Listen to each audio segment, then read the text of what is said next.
एक समय की बात है, पहाड़ों के बीच एक सुदूर ज़ेन मठ में हकुइन नाम का एक प्रसिद्ध ज़ेन गुरु रहता था। वह अपनी बुद्धिमत्ता और अस्तित्व की प्रकृति के बारे में गहरी अंतर्दृष्टि के लिए पूरे देश में जाने जाते थे।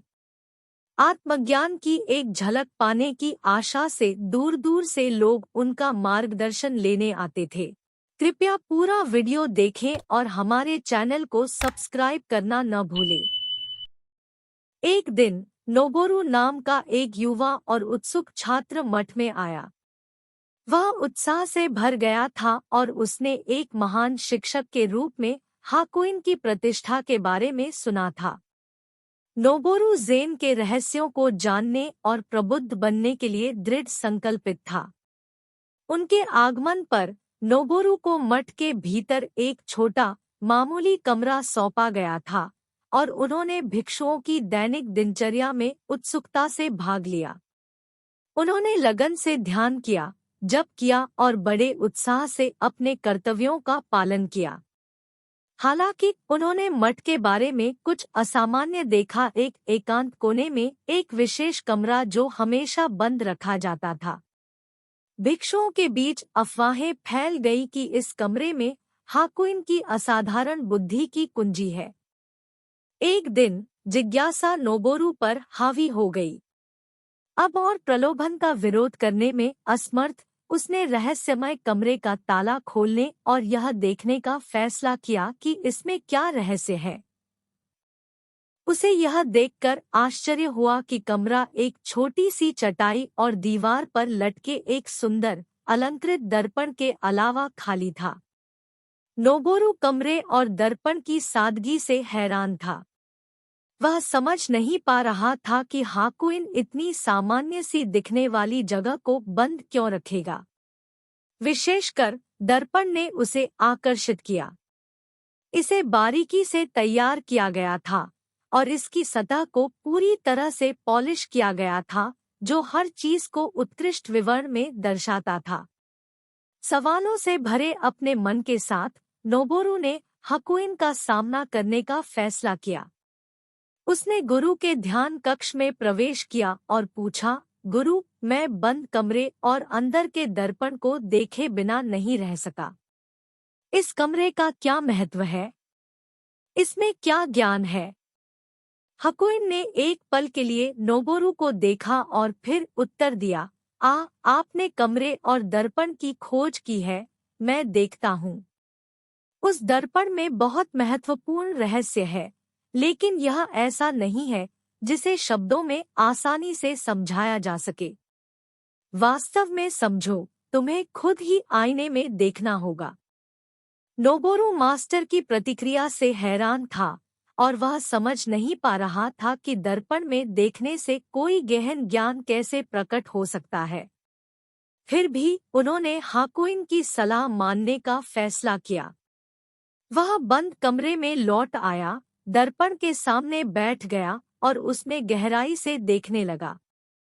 सबसे पहले नोबोरू ने केवल अपना प्रतिबिंब देखा और उसने सोचा कि उसने मास्टर के निर्देशों को गलत समझा है। लेकिन जैसे जैसे उसने देखना जारी रखा, उसे कुछ उल्लेखनीय चीज नजर आई। धीरे धीरे उसके अपने चेहरे का प्रतिबिंब धुंधला होने लगा और दर्पण ने उसकी अपनी छवि से परे एक दुनिया प्रकट की। उसने पहाड़, पेड़ और आकाश देखा। उसने मठ को ही देखा, मानो वह ऊपर किसी सुविधाजनक स्थान से उसे देख रहा हो। ऐसा लग रहा था जैसे समय रुक गया हो, क्योंकि नोबोरू लगातार दर्पण में देखता रहा। उनके सभी विचार और प्रश्न गायब हो गए और उन्हें ब्रह्मांड में हर चीज के साथ शांति और अंतर संबंध की गहरी भावना महसूस हुई। घंटों बीत गए और डूबते सूरज ने कमरे में एक गर्म, सुनहरी रोशनी डाली। आखिरकार नोबोरू ने अपनी नजर दर्पण से हटा ली। उसकी आंखें आंसुओं से भर गई। वह हाकुइन के ध्यान कक्ष में पहुंचा और घुटनों के बल गिरकर बोला, मास्टर, मैंने दर्पण की शक्ति देखी है। इसने मेरे स्वयं से परे की दुनिया को प्रकट किया और मुझे सभी चीजों के साथ एक अवर्णनीय एकता महसूस हुई। हकुइन युवा छात्र को देखकर मुस्कुराया और सिर हिलाया। आप दर्पण के सबक को समझ गए हैं। यह हमें मौन की शक्ति सिखाता है। जब हम वास्तव में खुद को देखते हैं तो हमारा अहंकार गायब हो जाता है और हम दुनिया के साथ एक हो जाते हैं। कोई शब्द नहीं है जो इसे समझा सके। इसे सीधे अनुभव किया जाना चाहिए।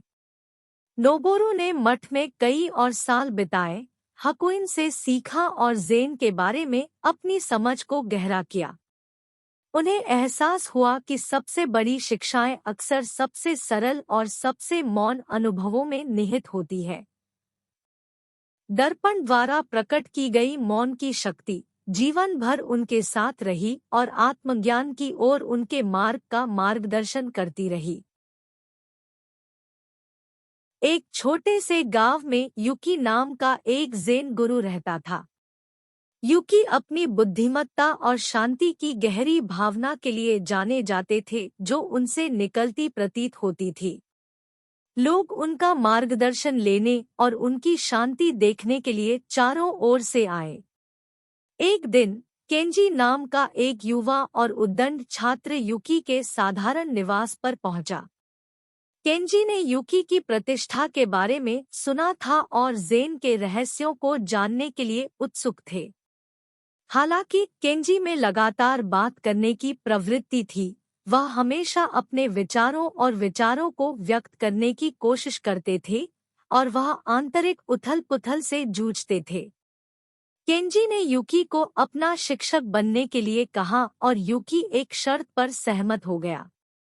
उन्होंने केंजी से कहा, मैं तुम्हें मौन रहने की कला सिखाऊंगा।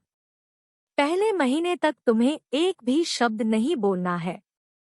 केंजी अचंभित रह गए लेकिन उन्होंने शर्त मान ली। उसका मानना था कि वह आसानी से 1 महीने की चुप्पी सहन कर सकता है और युकी निश्चित रूप से उसके बाद उसे और अधिक गहन सबक सिखाएगा। केंजी के लिए पहले कुछ दिन चुनौतीपूर्ण थे। यहाँ तक कि बुनियादी जरूरतों या विचारों को संप्रेषित करने में भी उन्हें संघर्ष करना पड़ रहा था। उन्होंने खुद को अभिव्यक्त करने के लिए नोट्स लिखे, लेकिन यह संचार का एक बोझिल और अपूर्ण तरीका था। उसे हताशा और अधीरता की बढ़ती भावना महसूस हुई। जैसे जैसे दिन हफ्तों में बदले, कुछ उल्लेखनीय घटित होने लगा। निरंतर बकबक और ध्यान भटकाने वाली बातों से वंचित केंजी अपने आसपास की दुनिया के प्रति अधिक जागरूक होने लगे। उन्होंने प्राकृतिक दुनिया की सुंदरता, हवा की सूक्ष्म आवाज और लोगों के चेहरों पर भावों पर ध्यान दिया।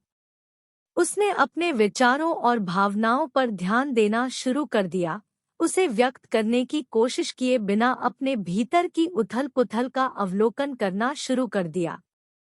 महीने के अंत तक केंजी को अपने भीतर एक गहरा परिवर्तन महसूस हुआ। उन्होंने पाया था कि मौन की शक्ति उन्हें वर्तमान क्षण से जुड़ने और अपने मन की कार्यप्रणाली को समझने की अनुमति देती है। वह युकी के पास आया, जो उसने सीखे गए पाठों पर चर्चा करने के लिए उत्सुक था। लेकिन युकी ने मुस्कुराते हुए कहा, केंजी, अब शब्दों की कोई आवश्यकता नहीं है। आप पहले ही सबसे महत्वपूर्ण सबक सीख चुके हैं। मौन शब्दों की अनुपस्थिति नहीं है, यह आंतरिक समझ की उपस्थिति है। अब दुनिया में बाहर जाओ और आपके कार्यों और आपकी नई मिली आंतरिक शांति को आपके लिए बोलने दीजिए। केंजी ने युकी के संरक्षण में एक बदले हुए व्यक्ति को छोड़ दिया। उन्होंने पाया कि मौन केवल शोर की अनुपस्थिति नहीं है, बल्कि एक गहन आंतरिक स्थिति है जहां सच्चा ज्ञान पाया जा सकता है।